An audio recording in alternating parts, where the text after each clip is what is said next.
Daniel's voice boomed throughout the entire submarine over the public announcement system. I have received an order from the Prime Minister of Israel to attack the preferred targets in Iran with our nuclear missiles.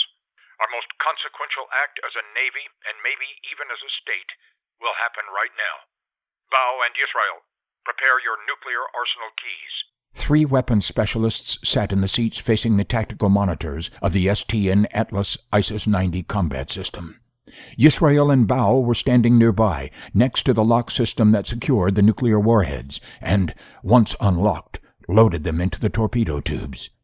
Moments later, Daniel appeared in front of the weapons team with his nuclear key in his right hand. Bao put his key into the keyhole of the nuclear arsenal lock and turned it. Yisrael stood with his key ready in his left hand, looking at Daniel expectantly. "Insert your key, Yisrael," Daniel ordered. "Sir, I need Ambassador to confirm that you in fact received an attack authorization from the Prime Minister." "He wasn't in the communication room with me," said Daniel. "Why not?" asked Yisrael. "He was fixing a problem with the sonar systems. According to protocol, there must be a witness, preferably the communications officer," said Yisrael. "And according to protocol, you have to address me with a sir because I'm your commanding officer," ordered Daniel. "Yes, but protocol matters a bit more when we're talking about an order to kill millions of people," countered Yisrael. "The order came through properly, and as captain of this submarine, I am ordering you to insert your key into the nuclear arsenal lock now. If you can't produce a witness to confirm that the Prime Minister did in fact authorize a nuclear strike, then your order is illegal, and under the Naval Code of Ethics, every crew member is under a duty to resist it," replied Yisrael. The 3 weapons specialists sitting in their stations nearby were all turned towards the showdown between the captain and his deputy, unsure what to do and waiting to see who would prevail.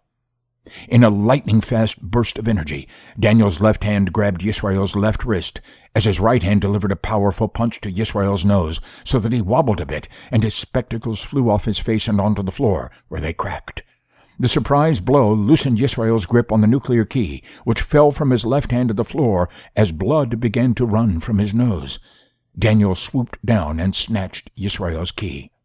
With ironclad determination, Daniel moved towards the high-security lock system with Yisrael's key in his left hand and his own nuclear key in his right hand. He pushed Yisrael's key into the keyhole and turned it, but just as he began to insert his own key, Yisrael wrested the gun from Daniel's holster. Daniel turned and saw that Yisrael was a few steps behind him, with the gun pointed at him. Yisrael cocked the pistol. "Pull the key out," Yisrael ordered. Daniel stood there with his right hand still holding the key that he had just introduced into the keyhole. The captain turned to address his deputy. "Are you really prepared to commit treason and murder, Yisrael?" "Don't test me. I would happily kill you rather than millions of innocent people," he answered. "And I would happily die rather than fail in our mission," said the captain. "That's what it means to be Captain Yisrael. Are you sure you're ready to take over this submarine after I retire?" The rest of the crew watched intently to see who would blink first in this unprecedented and mutinous test of wills.